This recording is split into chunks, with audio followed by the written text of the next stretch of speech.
All right, everyone. Well, welcome. Thank you so much for joining our series today. This is our Lunch and Learn series, and today we're going to be talking about short-term rentals and regulating them in our region with a focus on Truckee and Placer in particular. First, I'm going to spend just a few minutes talking a little bit about the Mountain Housing Council and just who we are for anyone on here who isn't yet familiar with us. Mountain Housing Council is a program of the Tahoe Truckee Community Foundation, one of many programs. Our job is to tackle unique housing solutions for the North Tahoe Truckee region by providing some of the functions that a housing 501c3 provides. Although our partners have a variety of backgrounds, we have private partners, a lot of local jurisdiction government partners, and other nonprofits. So a diverse kind of group of people that have come together to kind of tackle the housing crisis in the region. So what does this mean? What are some of the projects that we've worked on? What are some of the gaps that we've filled? We've provided a lot of research and data that's needed by those who kind of work behind the permitting, the development, the building of the housing itself. We've worked to help facilitate the funding to fill the financing gaps for affordable housing projects, and we're getting more and more into that. This is sometimes known as affordable housing trusts. We get involved in the regulatory side of housing, both at the local level and at the state legislative level.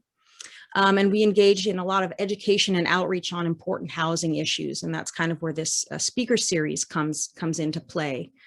We really work hard to kind of get the community ready to take advantage of some of the affordable and achievable housing that's coming open. And try to make achievable housing for all our mission. Helping to prep the community, helping to encourage homeowners and all citizens to kind of contribute to and share in local workforce housing and creating it. So this includes, helping our partners also take advantage of housing funds and other program opportunities at the state level and to come up with creative solutions on their own as well. So with that, I'm going to go ahead and introduce our speakers for today. Please note that we will have time for Q&A at the end. And any questions that you have during the presentation that you kind of want to just go ahead and get on the record, you can go ahead and put in the chat box as well, and I'll keep track of those and make sure we ask the speakers those at the end as well. Rosie Johnson is the administrative analyst for the town of Truckee's new short-term rental and noise ordinance program. So thank you, Rosie, for joining us. And then Crystal Jacobsen is the deputy director of the Tahoe Placer County Commission Development Resource Agency. Today, we will also have Jamie Payne, who's the code compliance officer for Placer County. She's here with us to help answer some questions. So with that, I'll turn it over to Rosie. Wonderful. Thank you so much for having me today. If we could go to the next slide, I'm going to go over a little bit of the items that will be discussed today. So for Town of Truckee, we're going to go over short-term rental ordinance background, highlights and expectations, rental market considerations, short-term rental enforcement and compliance, current state of short-term rentals, STR regulations and tourism's impact on the community, and future of short-term rentals. Some key terms that I'm going to be abbreviating throughout, which I already have, are STR, which stands for short-term rental, TOT, which stands for transient occupancy tax, and ADU, accessory dwelling unit. And moving on to a bit of the background. So on October 13th, 2020, Truckee Town Council unanimously voted to adopt a new short-term rental ordinance and noise ordinance. The purpose of the ordinance is to create rules to address nuisance issues associated with STRs, short-term rentals, in response to heightened community interest and concern regarding the impact of STRs in residential neighborhoods. The town received and considered over 400 public comments during the ordinance development process, representing one of the highest levels of participation the town has ever received on a single project. The town also considered the STR ordinances of Placer County and Mammoth Lakes while in the midst of creation. Beginning January 1st, 2021, the STR ordinance went into effect, and there was a change in tax rates as well. Some highlights or background in regards to the STR ordinance. STRs are required to apply and obtain a new annual transient occupancy registration certificate, pay a $400 non-transferable annual fee, adhere to short-term rental requirements, continue to collect and remit quarterly transient occupancy taxes. And then hotels and bed and breakfast, so bed and breakfast is a room in a residential home, must obtain a transient occupancy registration certificate and collect and remit transient occupancy taxes. They are, however, exempt from the ordinance requirements and annual registration fee. And for a little bit on tax rates, on November 3rd, 2020, an overwhelmingly 84.5% of Truckee voters cast ballots in favor of Measure K. Measure K was a local ballot measure that increased the transient occupancy tax rate from 10 to 12% on January 1st, 2021. And the TBID, or Truckee Tourism Business Improvement District assessment or tourism fee, decreased from 2% to 1.25%. So this brings the total guest levy to 13.25% of what has been collected. And now on this slide, going to go over a little bit of the highlights or key requirements of the ordinance.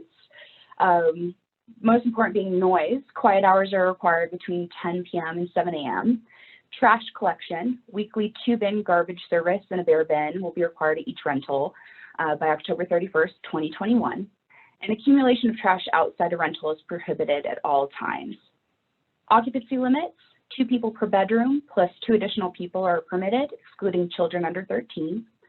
Parking, on-site paved parking is required, and no parking is permitted on the street or in an unpaved area.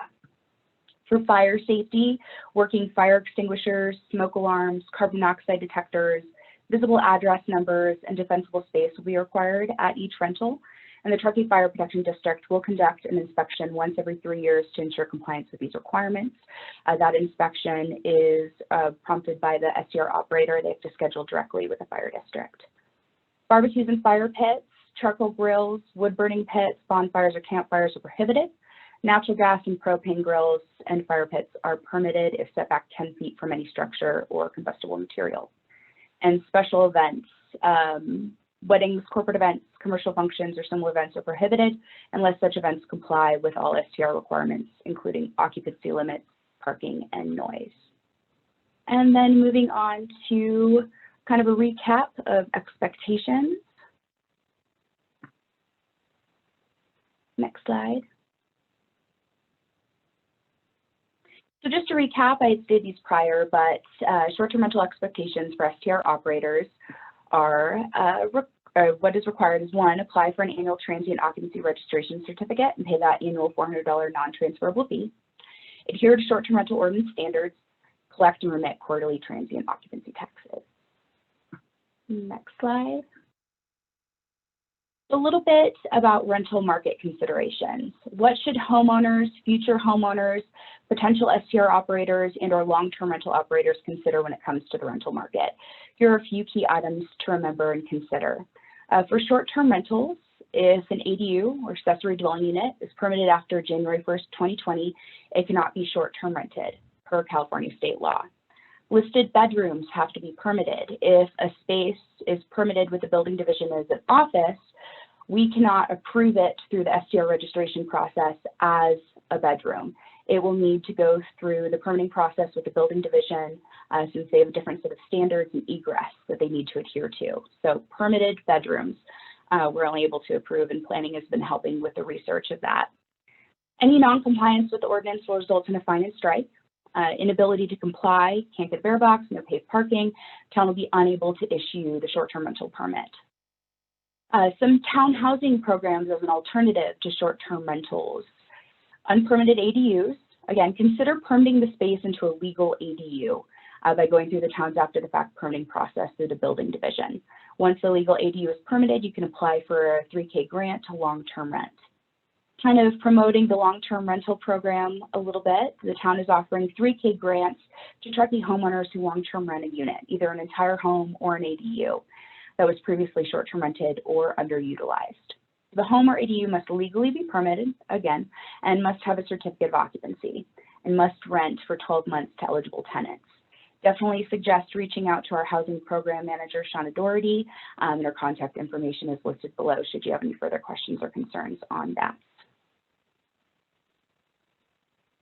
And then next slide. Moving into enforcement. So we do have a 24/7 STR helpline available to report STR compliance issues. You could call the hotline at the phone number listed or submit a web form at the link provided as well. It is required to have a designated contact person for each short-term rental to ensure complaints are promptly resolved. The contact person will be available by telephone to respond to complaints.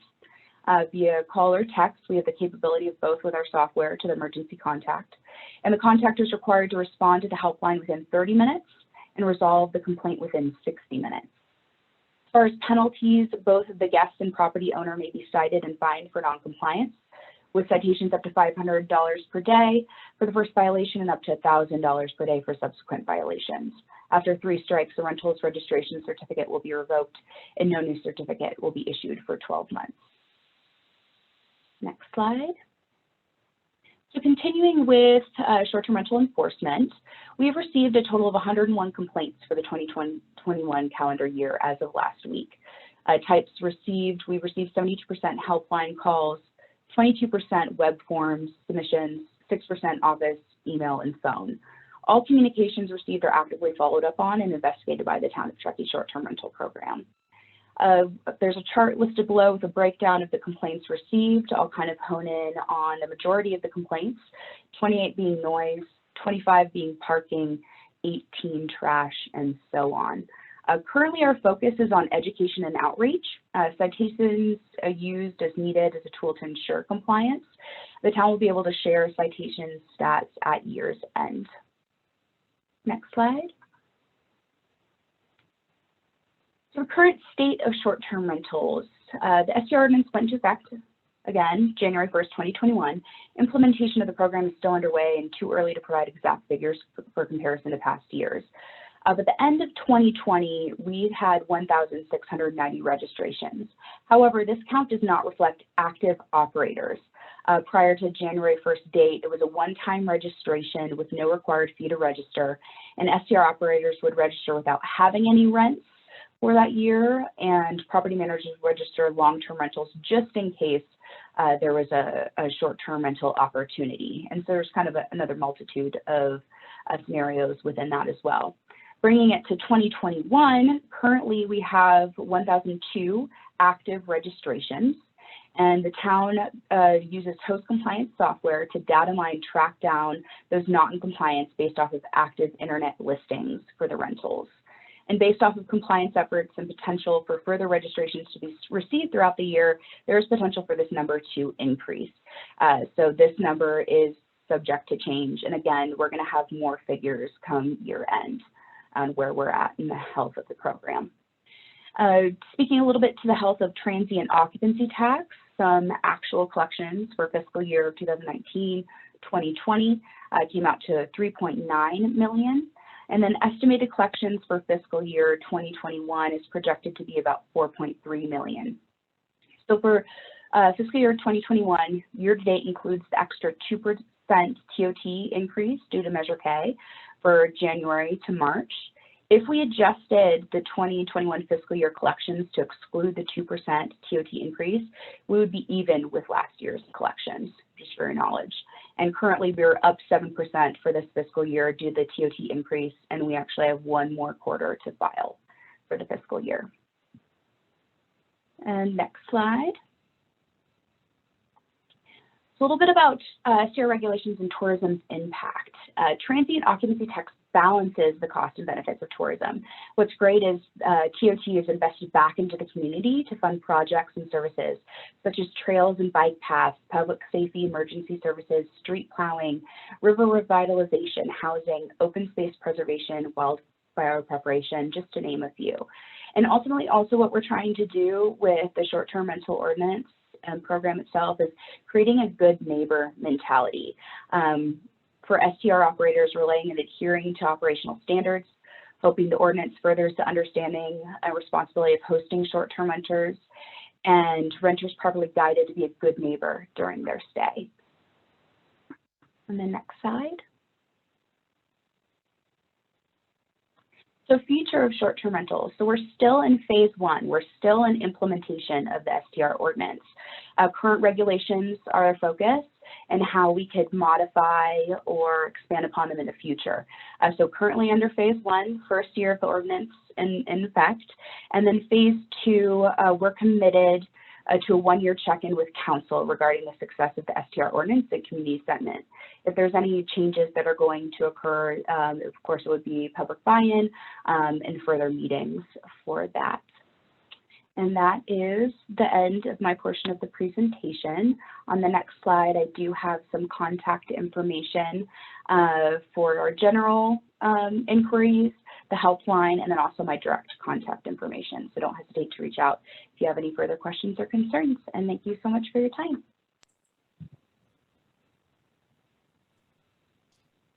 Great. Thank you, Rosie.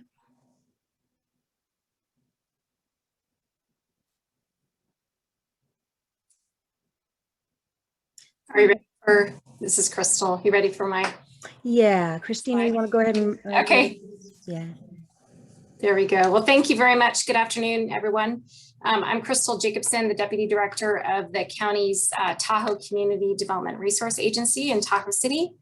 And really appreciate the time today to talk about our program for short-term rentals. It is actually very similar to the towns. Ours was actually adopted prior to the towns. And I think the towns was modeled a lot after the counties. So a lot of the information that Rosie talked about really applies to the county's short-term rental ordinance as well.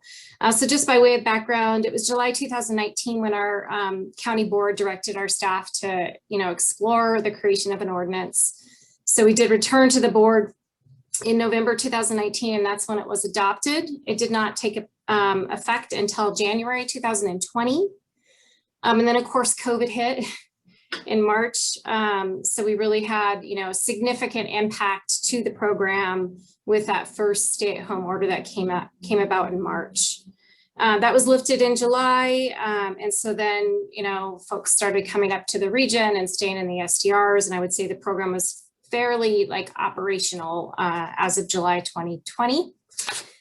And then in December, of course, we had the second COVID stay-at-home order, and we had more impacts to the short-term rental program. And then that was lifted in January, and it's been really up and running since then. Our deadline is to get a permit is May 31st. So we're just now kind of looking through the permit data for this next permit cycle.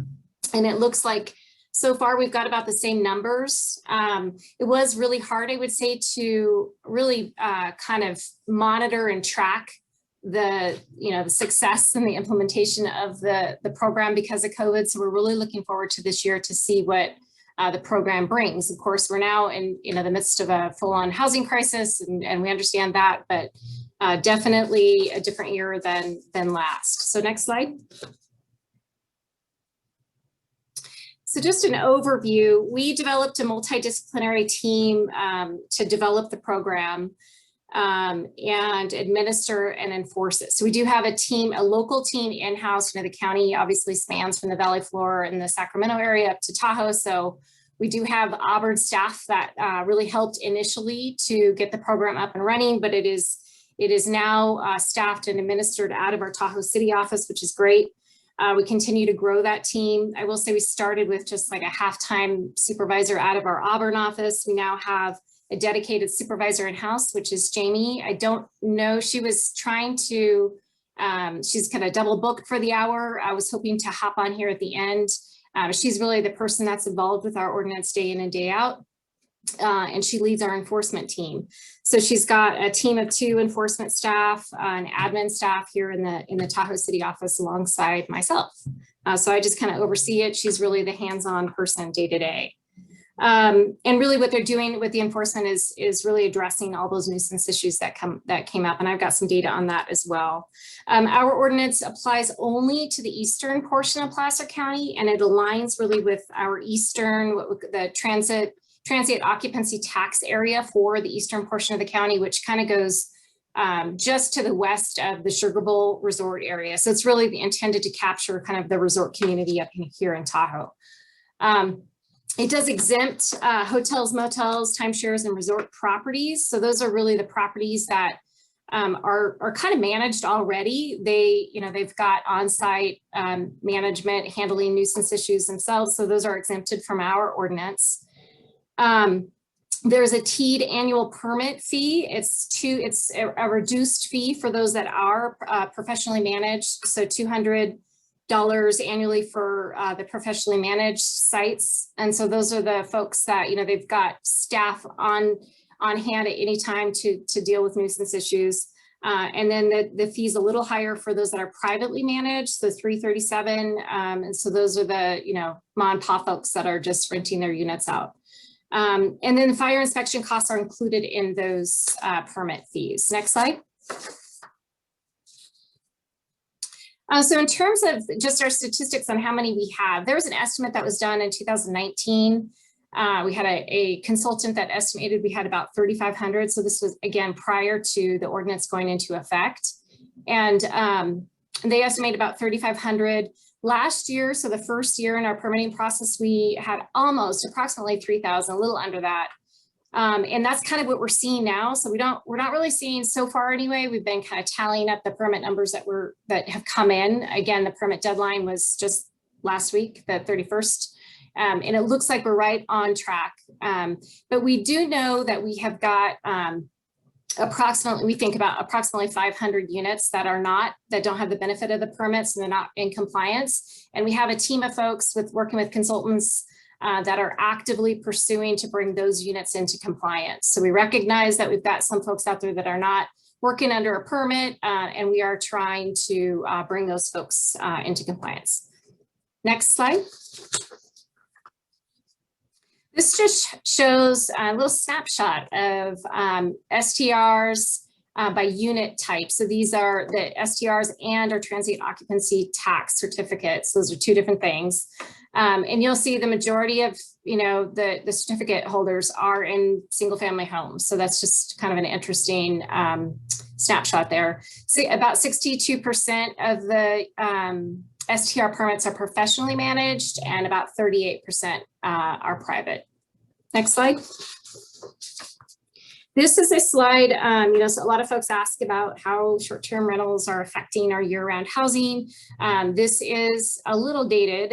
This is a March 2019 illustration here. And this is actually data out of the Mountain Housing Council's March 2019 white paper that they did. And so you can see, this is probably changed, but what I want to point out is that what we do know for Placer anyway, is that our STR permit numbers seem to be staying consistent. So what you see down there, 3,461, we think we're still at about 3,500, and we're on track for meeting that for this year anyway, so far, about that 3,000 number. So we don't really see so far a shift. This last year has been interesting in terms of what it's done to the housing market. We're not necessarily seeing a shift or like an increase in short-term rentals. I think everybody is presuming that we're seeing a shift from the long-term rentals going to second homes, or just maybe an increase in second homes overall. But in terms of the impact in, the housing crisis's impact on short-term rentals, we're not seeing an increase so far anyway on the STR permits. Next slide.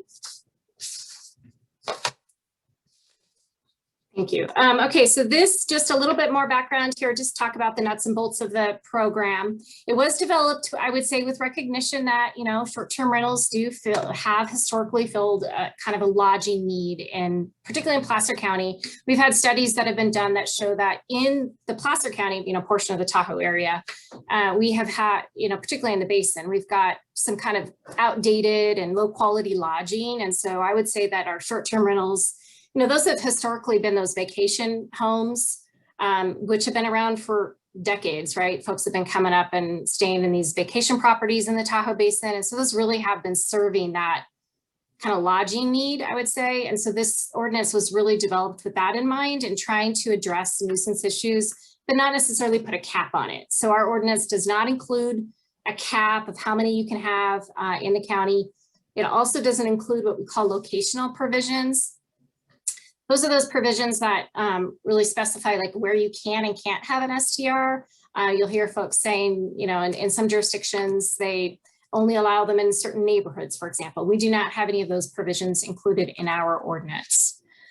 We do prohibit special events at these locations unless you have what's called a temporary event permit that's issued through our planning department. So you have to go through kind of a process, like a discretionary process to do that.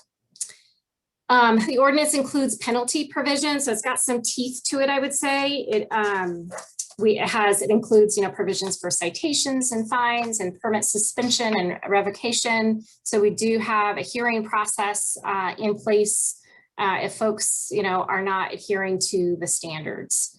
And again, it really does focus on nuisance issues. So we have operational standards. It's very, very similar to what Rosie talked about with the town. Related to noise, parking, trash, occupancy. So, making sure that folks are adhering to the county's noise ordinance, that we're not seeing spillover parking into the neighborhoods. Trash has been a big issue. So the bear bins is in the ordinance, and just making sure that folks are dealing with their trash appropriately, and we're not seeing issues with trash. And frankly, a lot of the nuisance issues are that folks don't know how to use a bear bin, or they're piling trash up next to the bear bin, that kind of thing. And so we do have enforcement officers that are out and about addressing the trash issue all the time. That's one that we see a lot. And then occupancy. Occupancy is a little hard, a little harder, to do a count. Like if you show up and someone says there's too many people at a property and you show up, it's tough to address that one, but we do have occupancy standards. Next slide. So this just a little snapshot of our complaints. I will point out we've been tracking complaints since the very start. Last year was a little interesting because of COVID. We saw a huge spike in July of last year when the COVID restrictions were lifted. I think everybody had like pent up energy to get out and stay in, in short-term rentals and come up to Tahoe. So we did see a huge spike and I don't have that data on this slide, but what we did, I think is important to note, is that was kind of right when we were staffing up our enforcement team. And so we've really been able to manage, I think, our complaints. We're not hearing as many complaints now. We've got a total, I think we've got 83 complaints received to date, mostly just like Rosie's, team. Most of the complaints that our team is experiencing has to do with noise. That's the top issue. And I think particularly as, summer is coming on here and it's warm, people are out and about on their, on their patios or decks. And so we'll get noise complaints from folks having fun out on, outdoors. Trash again is another issue. And then parking definitely is a problem. And again, we have officers out addressing the parking issue. And we found in some cases the tenants don't know about parking. So we're also trying to educate our owners and putting up information in their units about these standards. I'm really trying to bring folks into compliance. Okay, next slide. This is just like we missed, maybe not. I feel like I'm missing a slide, but that's okay. I did want to point out before I get to this one, really quick, there is a difference between our short-term rental permits and then the transient occupancy certificates are totally different. They're operated out of different offices. And because we're so, county's so big, we've got our short-term rental folks up here and the folks that are dealing with transient occupancy certificates down in our Auburn office, but we work, very, very closely. We're coordinating on a weekly basis on these two programs. I also wanted to point out just in terms of our enforcement, there's a difference between a complaint and a violation. People can make a complaint through our hotline, which I'll show here at the end of the presentation, give you that information. But a violation has to be confirmed by, you can make a complaint anytime, but a violation where we would actually start to take some administrative actions, those violations have to be confirmed by an enforcement officer or confirmed by a sheriff or a firefighter. So we work with the fire district and the sheriff's office for those after hours. We do allow a local contact to come and address nuisance issues. Like if there's a complaint, we give them a 60-minute period to get to the site. And if someone's having a party, they can get there and break that party up and address the issue. So with regard to the TOT certificates, I just wanted to point out we had a decline in 2020. This slide hasn't been updated because what you'll see at the end here is that we've seen a little bit of an uptick. So I would say what I have heard from our revenue services folks is that we are actually, TOT is kind of back to normal, so to speak. And that's really, I think, because the COVID restrictions have lifted. So next slide. In terms of ongoing program administration efforts, we are continually following and tracking what other local jurisdictions are doing on the short-term rental front and really statewide. So what's happening locally and what's happening around the state. Our ordinance was updated in March. We went to the board just to clean it up and provide some clarification. We found after the first year that there were a number of items in the ordinance where there was caused confusion. You know, people were confused when they were interpreting the ordinance. And so we went to the board in March and cleaned it up. It was not at that time a wholesale, you know, effort to change the ordinance. And the reason for that is our board really wants to kind of assess the program under normal years, normal conditions. And last year certainly wasn't one of those years. So I think we're just going to continue to evaluate, monitor, and track our program and how we're addressing, you know, the community's concerns and nuisance issues, and see if permits are rising, that kind of thing, before, you know, we go forward with any significant revisions. We will do the same as the town is doing, in the sense of regular updates, annual updates to the board, and then just take their direction. If they find that they want to make some revisions that are a little bit more targeted, we can do that at that time. But for now, it was just that the update that we did in March was really just a cleanup. I will point out too, we have been, and continue to try to improve our permitting process. So we've got kind of a new permit system. It's really tied to our land use permit system so that we can track those STRs in our land use system. We also have a stronger enforcement presence. Again, like I mentioned, we have staffed up. So we've got a full-on enforcement team here in our office. We also have, you know, enforcement cars that are dedicated to this with logos on it. Those officers are out and about. They, you know, really trying to kind of educate the community. So they will drive around, people, you know, see the cars, see them and ask questions. And so they're really trying to educate guests and homeowners about the program. And that's really just an effort to be, you know, good neighbors, right? So we're working on that kind of neighborhood compatibility point two strategy. So next slide. So for issues and trends, again, we're following what folks are doing.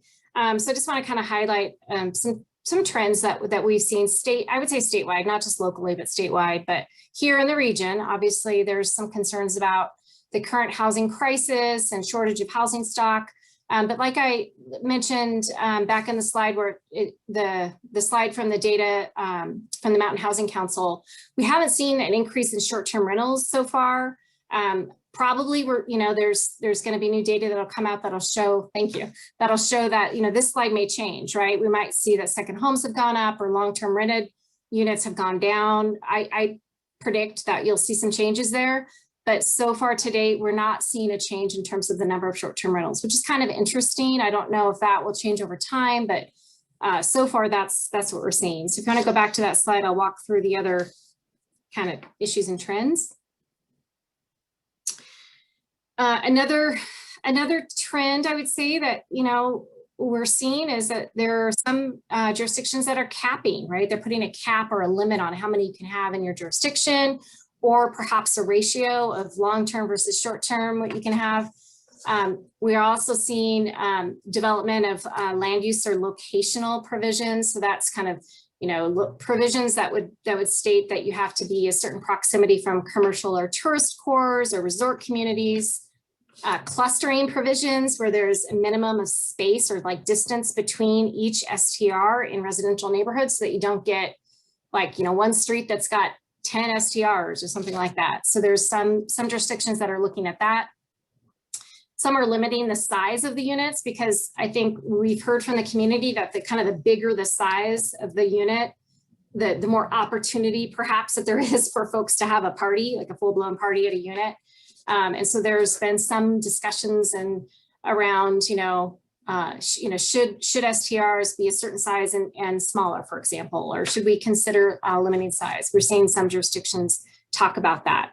Same thing with minimum stays, and then to where you can't do one night. I know, we have consultants on board that are going through our listings, like local listings, to see if we've got units that are not in compliance and don't have permits.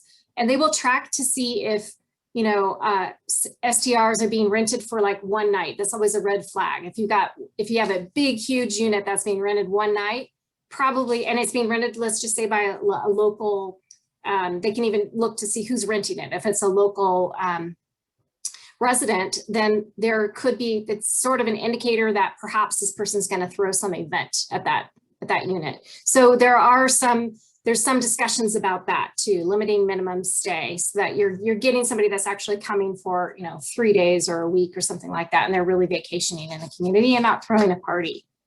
And then limiting occupancy too, that's another one where you're really kind of limiting how many folks can stay in a unit, and you're you know, potentially limiting the potential of a party at any one site. Okay, next slide. I think that might be it for me. I just wanted to show you our you know, contact information. So we have a couple of different ways to get in touch with us. One is what we call our program information. So that's if you just have general questions about the ordinance, or you just want to know a little bit, learn a little bit more, talk to somebody about that. We have the website here, an email address and a phone number. And then of course we have our hotline. And so we've got a phone number, an email, and then the website to report a concern as well. I will say that we are staffed every day of the week, but so Thursday through Monday. So that's the busy time that we see is like Thursday, you know, people will come for like a long extended weekend, and we're staffed from 8 a.m. to midnight. After midnight, it goes to the sheriff's office. But most complaints that we've seen, it come in, you know, in the evening hours, and we don't get a whole lot after midnight. So we're staffed pretty well. Tuesdays and Wednesdays, we're also staffed, but only from 8 a.m. to 5 p.m. So those are the days where we don't see a whole lot of STR activity. So those are the 2 days where we don't have that. The sheriffs will still respond after hours, after 5 o'clock, but we don't have somebody in-house staff from 5 to midnight. So anyway, welcome you to, you know, use that, use that hotline or call if you have any questions. Again, Jamie Payne, she's our supervising code. She's code compliance and STR officer, and she's happy to answer questions or address any complaints that you have. Our goal really is to try to limit complaints and get out there and make sure that we're, you know, bringing folks into compliance. So that's it for me, and I'd be happy to answer any questions. Awesome. Thank you, Crystal. Great. Okay, so we have some time for questions now. If folks want to go ahead and use the, let's see, looks like Lori, you have a question that you've put in the chat already for Truckee, for Rosie. Is there a town incentive for long-term if you rent out a room or an on-site RV with hookups? I would direct that question to Shauna Dougherty. Okay. Since I'm not specifically on long-term, I did want to plug the program just a little bit. Right. As far as I know, it would be more so for an accessory dwelling unit and or an entire home, Right. not a bedroom. Also, I did used to work in the building department. This is more of a development code standard, but RV hookups, residential lots, it would have to be zoned for a mobile home. And also, there's a certain time frame in which an RV can be on a lot at any given time. Don't quote me on this. Reach out to the planning division. I believe it's 14. So RV, not likely. Room, potentially, but definitely reach out to Shauna Dougherty. I'm just a little bit more aware of ADUs and entire homes for the long-term housing program. Right. Yeah, and I think it's kind of a newish program, so it's kind of a start. Yeah. And yeah, but that's my understanding as well. Yeah. Okay. All right. Let's see. Do we have any raised hands? Did anyone else have a question for Lori or Crystal or Jamie? I have a question. Yeah. Thank you, Rosie and Crystal. Excellent presentation there. You know, I'm Patty Barrett. I actually own the Cedar House Sport Hotel, and then I also sit on the Visit Truckee Tahoe board. And we are, looking at how to manage, the destination in a more of a sustainable way. And so, the $64 million question is, are we really going to truly take a look at capacity limits, for the destination? And so Crystal had brought up a lot of potential things to look at. I've been studying the STRs in different areas of the United States. There's a lot of resort areas that are having similar issues, especially with the housing crisis and so forth. And what I have found very interesting, because I read a lot of the travel like Skift, it's all the industry news in the travel industry. And it's really interesting in terms of how the big players are now getting into the STR world. I'm talking about, like Marriott's, their homes and villas. Vacasa is actually probably going to go public, and Marriott's and Vacasa are looking at a potential, they are working, together. I found ads with Airbnb very interesting in terms of enticing, how much can your house, make with short-term rentals and so forth. And then when you get these big players coming in, there's this tendency to start to play, in terms of the percentage of commissions that they will charge. They can charge probably a lot less than, say, some of our local property management businesses and so forth, which I think they're doing an excellent job in terms of managing, vacation rentals and so forth. So these are some of the concerns, when we're trying to look at, how can we seriously start to manage the destination? And the question of capacity limits is going to come up. I just read that Nantucket just passed an ordinance where STRs, they did, it's a 1-week stay, and each house can only have 1 car. And then they also limit to, 45 days a year or 90 days a year. And so forth. And what they're trying to do with the longer stays, I think, is to, first of all, and sort of to create less impacts for the destination. We want to encourage, slower travel, longer stays, and so forth. But they're also trying to maintain quality, in the neighborhood, and longer stays at least. You're not having people going in and out every 1 to 2 days and so forth. So I'm just kind of curious in regards, because I know that the first round of STR ordinances were primarily noise and trash, nuisance, those types of issues. But is there, like any serious consideration toward, capacity, limits or caps, or, like in Santa Cruz, they have the locations that you can only have STRs in certain locations. And so are those under consideration, or is it just thinking about it? I can speak for Placer County. Our board has not directed us to look at any caps or locational provisions. I think they kind of want to just test the ordinance as it is written, and see how it's working, and see whether or not the numbers are going up. So at this time, no, Placer County has not considered those. We have internal discussions about it, but not any board direction to move in that, in that way. In the basin, there's been some changes with other jurisdictions. El Dorado County recently, their board has directed staff to look at clustering provisions.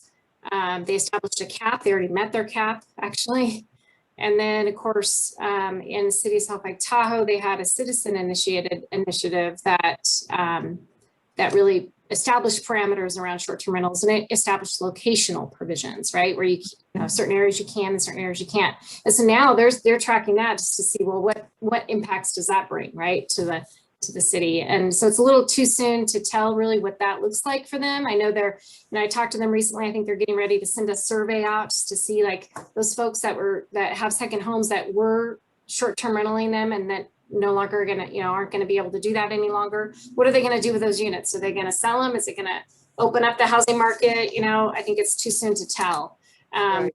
For Placer County, we don't have any direction from our board to be looking at any changes like that at this time, anyway. Thank you. Mm-hmm. And I would for the town of Truckee as well. Right now, we're just building stats, implementation of the program, check in with council at year's end, and kind of see where we're at, potential direction. But I think definitely a work in progress, but also on our radar. Great. Thank you. Chase, I don't know if you want to chime in here a little bit about Chase's with the Tahoe Prosperity Center, and I invited him to join us today because he's very familiar with what they're doing in South Lake and El Dorado County, and kind of talk to what you were just asking, Patty. Okay. Sure, I'm happy to elaborate on what Crystal's already touched on. She's exactly right. I think there is a little bit of a misnomer that I frequently hear is that South Lake Tahoe banned short-term rentals. And that verbiage is not right. Really what Measure T, which was voted on by locals in 2018, passed in 2018, was to allow permitted VHRs, allow those permits to expire. So starting in January 1 of this year, all of those permits have been expiring, and it's a wave that's going to peak in July. Think of it as a bit of a bell curve. The permits started expiring in January, it'll peak in July, and then they'll taper off, and all the remaining ones will expire in December for the permits that are no longer allowed to be held.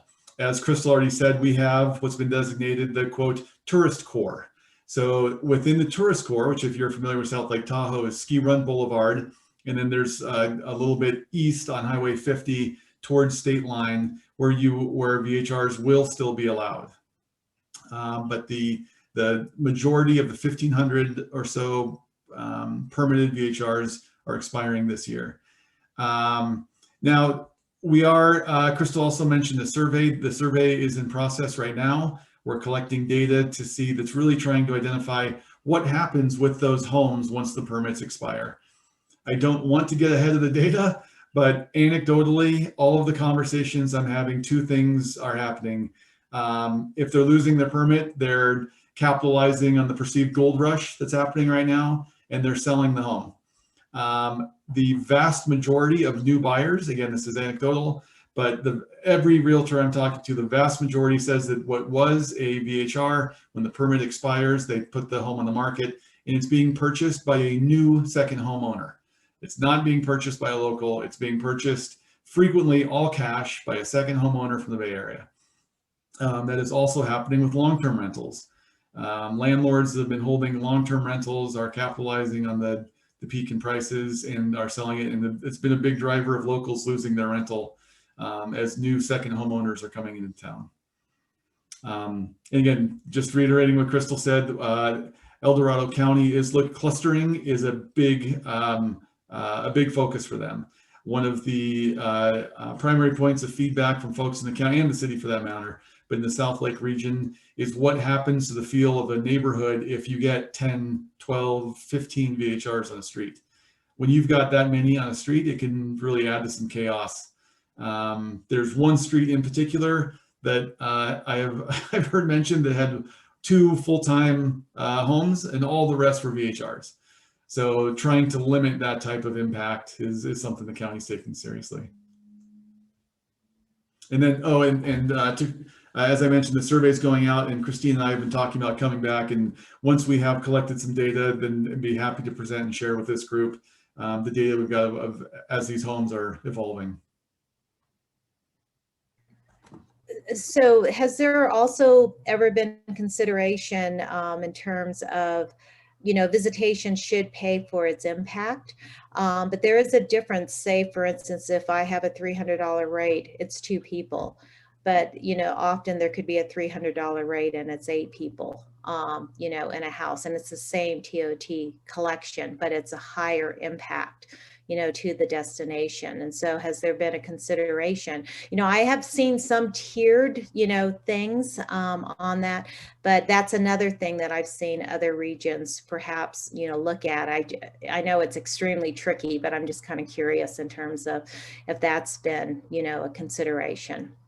I've never heard of that being looked at in the South Shore, either at the city or county level. And I think, again, I think you've already touched on it. I think enforcement of that would be very tricky. Yeah, I know. Yeah, but so I'm not aware of any conversations of looking at that. And me neither for Placer. I've not heard that either. All right. Same for Truckee. Thanks.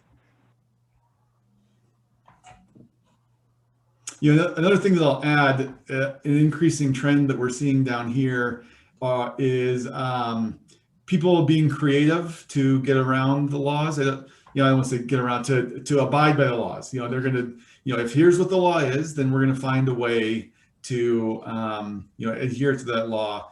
And there's some pretty creative folks out there, right? And I think the bigger the home, the more money that you have invested, the more sophisticated you are to design programs like this. One of the ones that is most telling to me is because a short-term rental is defined as less than 30 days. There are stories of people who will require a 30-day lease with no cancellation clause.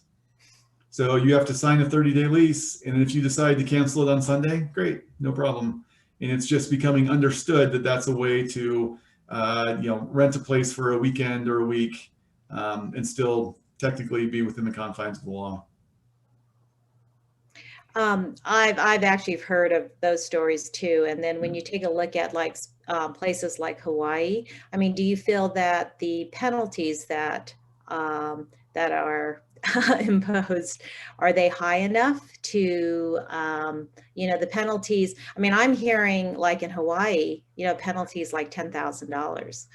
And so forth. So there's certain areas that are starting to, look at very high penalties, as well as I have lots of friends in the travel industry in Europe, and they're encountering similar housing issues for workers and things like that, and they're it's just automatic. They do look at short-term rentals, whether they're creating the problem or not. But I've been really surprised at the increase in penalties that I'm starting to see in other regions in order to try to encourage compliance and so forth. And it does seem when I see what the charges are, I'm just kind of curious if it feels that, it's, sometimes penalties is, some people see it as a cost of just doing business.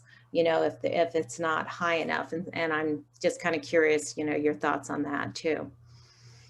My personal thoughts on that is, I think that talking about a tiered impact, I would like to see something like that on the penalty side. The majority, or I shouldn't say the majority, many of the people that I know who VHR are seasonal, are longtime second homeowners that will come up for holidays or seasons even. I know a couple of people that will come up in the summers, and these homes have been in their family for many years. They will get a little bit of extra income from it when they can, but when they lose their permit, they're not going to turn it into a long-term rental because they want to keep it as a second home for themselves. Right. I think those kinds of people, if they've got this small 3-bedroom, 1-bath cabin, and they get a $10,000 fine, that could do a serious impact to them as a family. Right. I think if you have some of these larger, mega mansions who are professional VHR developers, those are the kind of people that can handle it. And I wouldn't be opposed to seeing that. But who's in charge of determining, of enforcing that rule and determining who deserves a bigger fine than the penalty or than a small one? I'm not sure, but it's an interesting concept.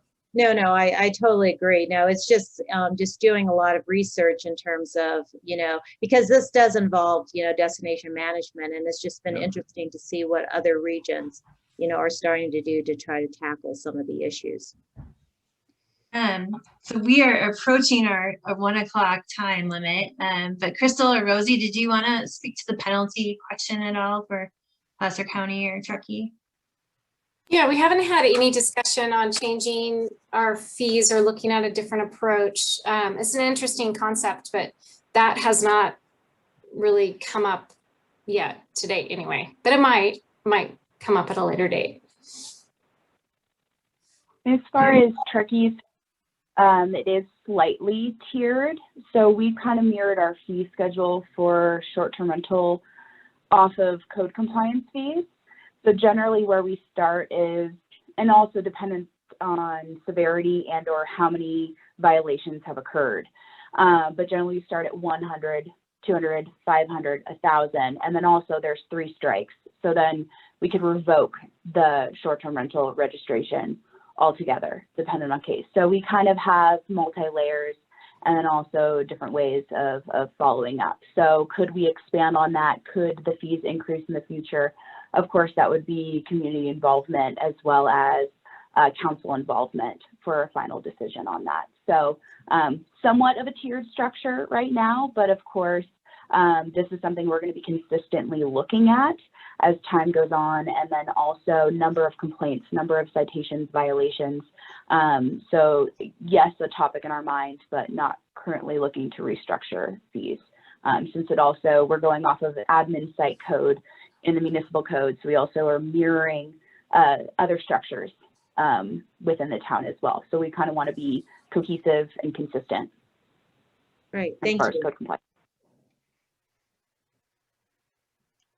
Wonderful. Well, thank you all so much, and a special thank you to our speakers, Rosie and Crystal. We hope to see you all again for our next speaker series. Christina, do you want to just quickly put on slide 30 so folks can see what the upcoming topics are? I believe we've got kind of our opening up housing projects that are coming open late summer, early fall.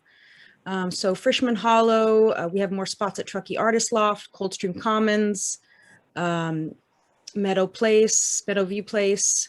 That's going to be our June 15th and June 29th speaker series, I believe. So those are going to, if you're at all interested, to go ahead and just register on our website. And thank you so much for joining us today, everyone.